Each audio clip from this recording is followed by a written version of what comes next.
Well, hey everybody, welcome to the Out of Breath Arm Sore Packer Minute, the show where I walk around the neighborhood talking about the Packers, and you watch to see if I get offloaded into the afterlife by a cargo van. Yeah, I haven't done one of these shows for a long time, but the Packers signing of Kristen Michael prompted the show, so I thought I'd just get on and chat a little bit. It's a beautiful day, sunny, a little crisp fall day.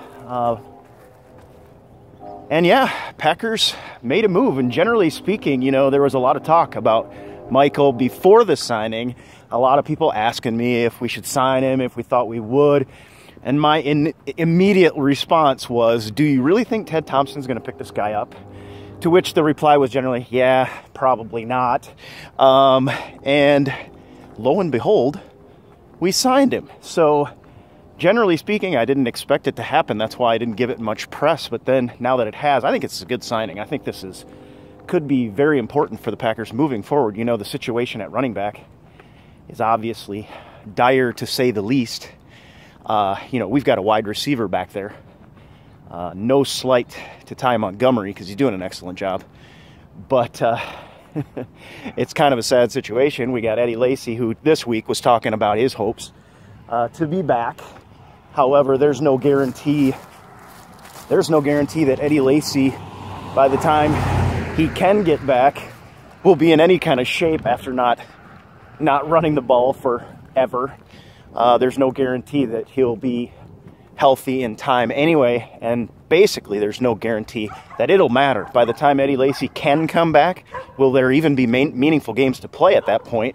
And that's part of the reason I'm pretty happy about this signing of Kristen Michael. I think he can inject some energy into this running game that just, I mean, look at, like we said, the situation. Aaron Rodgers, we don't have a running back that's broken the plane of the end zone yet this season. And it's, what, week 11? It's crazy, absolutely crazy. Now, that said, I like this guy. I mean, he doesn't quite bring the hammer like Eddie Lacy, but he can bring a load. He can drop his shoulders. He covers the ball up. He's got a little bit of, what I really like about him, to be quite honest, is his attitude. He's got a little attitude to him. And that's something on offense that I think we've been missing for a long time. And he's a good 2 foot. He's got good vision. I think he's got good vision. He can see the backside cut if it's there.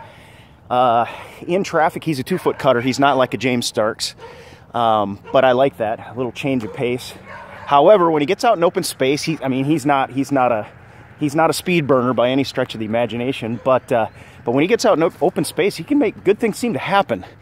One of the things I did notice, however, you know, and I looked through quite a few plays, is that Michael was the beneficiary of a lot of bad tackling too, and tackling around the shoulder pads and stuff like that. That, generally speaking, can be corrected by fundamentals. So, and possibly seen it on tape.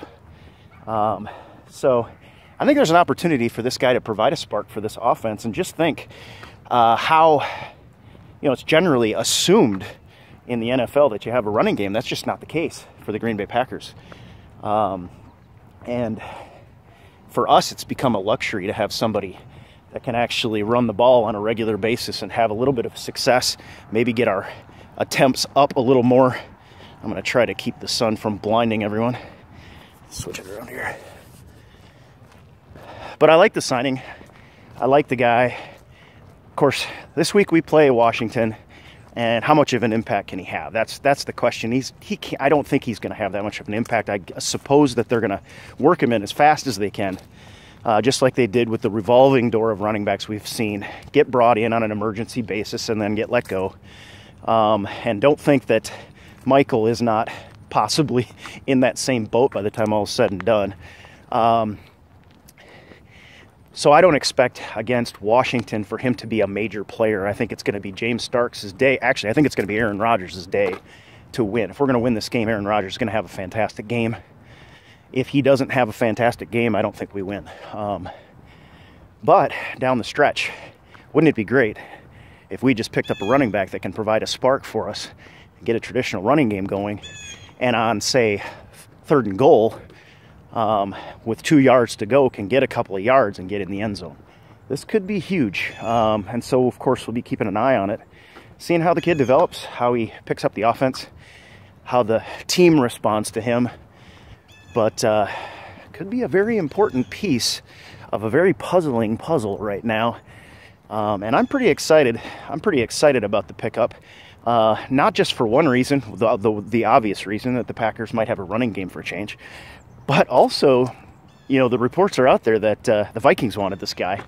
And so this was kind of killing 2 birds with 1 stone. Not only did we hopefully make our running game better, but we also basically blocked the Vikings from getting this guy. And, you know, their running game is abysmal right now. They can't do anything. And they have running backs on the roster. So it's kind of an interesting pickup. And I'm not going to stand here and think it's going to be a world changer, because frankly, I don't think it's a miraculous anything, to be honest.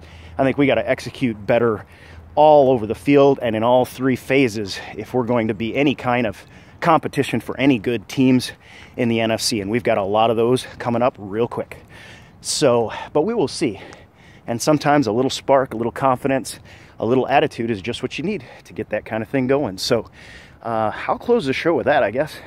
Just thought I'd jump on and give you my thoughts on the signing. I know a lot of you are excited about it too. I'm not going to be necessarily holding my breath, especially for this game. I think the Packers are going to have to find a way to eke out a win basically without him, and let him get acclimated, and then see if he can be a little bit of a difference maker. I think quite possibly a step up from James Starks, which may not be saying so much right now, although I do give credit to Starks for coming back sooner than expected and you know, being available, for crying out loud. So I'm not going to sit here and bash the guy right now, but I do think Christine Michael, good signing, and we'll see what happens. All right, folks, you have a great day. Take a walk. It's pretty here. We've had fires around, so there's been a lot of smoke in the skies lately, but finally it looks like they've cleared off. So hope you have a great day. We'll talk to you again next time on the Out of Breath Arm Sore Packer Minute.